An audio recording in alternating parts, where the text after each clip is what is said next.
அனைவருக்கும் வணக்கம் மக்களே. இந்த வீடியோ என்னன்னு பார்த்தீங்கன்னா, இந்த மேலே வந்து ஈபி லைன் போகுது மக்களே. மேலே ஈபி லைன் போகுது. இந்த ஈபி லைனுக்கு வந்து மரம் வந்து டச் ஆகுதுன்னு சொல்லிட்டு மரத்தை வெட்டிட்டாங்க. இந்த மரம் வந்து லைனாக இருக்கிற மரம் ஃபுல்லாக வெட்டியிருக்காங்க. இங்கே ஒரு மரம், அங்கே ஒரு மரம், லைனாக இருக்கிற மரத்தை ஃபுல்லாக வெட்டியிருக்காங்க. எதுக்காகனா ஒரு மரம் வளர்க்கிறது வந்து ரொம்ப கஷ்டம் மக்களே. அதனால் வந்து இந்த மரம் வளர்கிற இடத்துல ஈபி லைன் போச்சுன்னா அதை வந்து லைனை மாற்றி அடிங்க. ஏன்னா வந்து இவ்வளோ மரம் இவ்வளோ நாள் வருஷ கணக்காக வளருது. ஏன்னா ஒரு மரம் வளர்க்குறது எவ்வளோ கஷ்டம்னு எனக்கு தெரியும் மக்களே. ஏன்னா நான் மரம் வளர்த்து நிறையா மரத்தை நான் நட்டு வளர்த்துருக்கேன். ஓகேங்களா? இந்த மாதிரி வந்து இனிமேல் இந்த தவறு நடக்காத மாதிரி பார்த்துக்கோங்க. ஏன்னா வந்து நம்மளுக்கு ஒரு கையை வெட்டிட்டால் எப்படி இருக்கும்? எதுவுமே பண்ண முடியாதுல்ல. அதே மாதிரி தான் ஒரு மரத்துக்கும் அதனுடைய கிளைகள் இலைகள் எல்லாமே அதுக்கு ஒன்றுத்துக்கு எனக்கு தேவை மக்களே.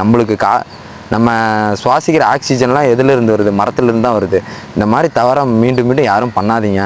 லைனை வேணால் மாற்றி அடிங்க. ஏன்னா அதுதான் என்னுடைய கோரிக்கையாக வைக்கிறேன். இது ஒரு கோரிக்கையாக தான் நான் வைக்கிறேன். ஏன்னா ஒரு மரம் வெட்டி கிடக்கிறத பார்த்து எனக்கு மனசு ரொம்ப கஷ்டமாக இருக்குது மக்களே. அதுக்காக தான் இது ஒரு வீடியோவாக பதிவிடலாம் அப்படின்னு தான். நன்றி மக்களே.